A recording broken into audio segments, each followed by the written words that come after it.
Ini seorang wakil presiden saat ini. Oke. Beliau punya peluang untuk mencalonkan diri menjadi presiden 2029. Ada ruang untuk itu. Ada ruang untuk itu, sangat terbuka. Bahkan magnet kesukaan publik terhadap Pak Jokowi masih tinggi. Berbeda dengan Gibran. Tetapi orang cenderung akan ke Gibran karena Pak Jokowi. Nah, kalau Pak Jokowi yang dijadikan target untuk tanda kutip dirusak, maka karir politik Gibran itu akan selesai. Jadi saya lihat ada motif di sini untuk menghabisi karir Gibran, bukan menghabisi Jokowi. Sampai di situ. Saya melihatnya di situ. Analisa saya. Ya. Panjang ceritanya kalau kayak gini kan gitu ya. Kakak Irma, saya mau tanya dulu pertanyaan yang sama. Apa kira-kira yang ada di benak Pak Jokowi hingga kemudian tampak ya seperti tadi nyimpen, kan enggak apa-apa dikeluarin aja, apa masalahnya? Jadi begini, Pak Jokowi itu kan presiden, orang nomor 1 loh. Kemudian dia sudah menyerahkan, sama kayak kita Bar, waktu kita mau jadi caleg, kita kan menyerahkan ijazah yang sudah dilegalisir, sama beliau. Beliau mengatakan itu ke saya. Terus apa lagi? Ngapain saya harus liatin gitu loh? Kayaknya kok saya nggak mau juga kemudian diperintah mereka untuk membuktikan itu. Ya yang harus membuktikan itu yang mendalilkan, kata dia. Yang harus membuktikan itu adalah KPU, Bawaslu, UGM, dia bilang. Kenapa harus saya?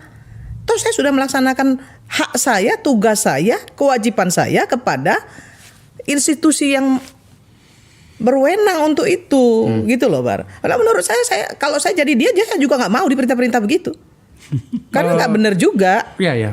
Nah, satu yang ingin saya sampaikan satu lagi Bar. Contoh kayak misalnya Pak Roy Suryo nih ya, yang mengatakan bahwa sebagai seorang pakar telematika misalnya, dia melihat huruf dan lain sebagainya, yang mohon maaf gitu. Dia boleh mengatakan bahwa dia ahli. Tapi siapa juga yang boleh juga mengatakan bahwa dia bukan ahli? Karena secara disiplin ilmu dia tidak punya keahlian untuk disebut pakar telematika.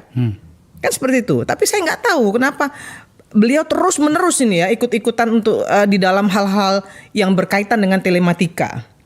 Nah, kalau kemudian masyarakat, saya juga punya TikTok kebetulan banyak sekali ya. Ini saya punya follower juga banyak gitu ya, yang mempertanyakan ngapain sih dia kok kayaknya ribut banget, bising banget sih soal ijazah Pak Jokowi ini gitu. Itu juga menjadi pertanyaan masyarakat terhadap beliau.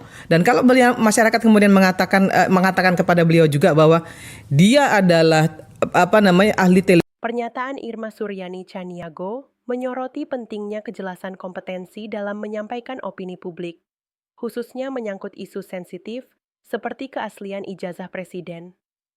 Kritiknya terhadap Roy Suryo, yang kerap disebut sebagai pakar telematika, menunjukkan bahwa gelar informal atau julukan publik tidak selalu sejalan dengan keahlian, akademik, atau kredensial resmi. Dalam konteks ini, Irma mengingatkan masyarakat agar tidak mudah terpancing oleh opini yang tidak didasarkan pada bukti valid atau otoritas keilmuan yang sah. Apalagi Universitas Gadjah Mada sendiri telah menegaskan keaslian ijazah Jokowi, sehingga terus mempersoalkannya justru dapat memperkeruh ruang publik dan mengalihkan perhatian dari isu-isu yang lebih substansial. Kalau kamu setuju, jangan lupa like, tulis pendapatmu di kolom komentar, dan subscribe untuk konten kritis dan tajam lainnya. Karena suara kita penting untuk jaga Indonesia tetap waras.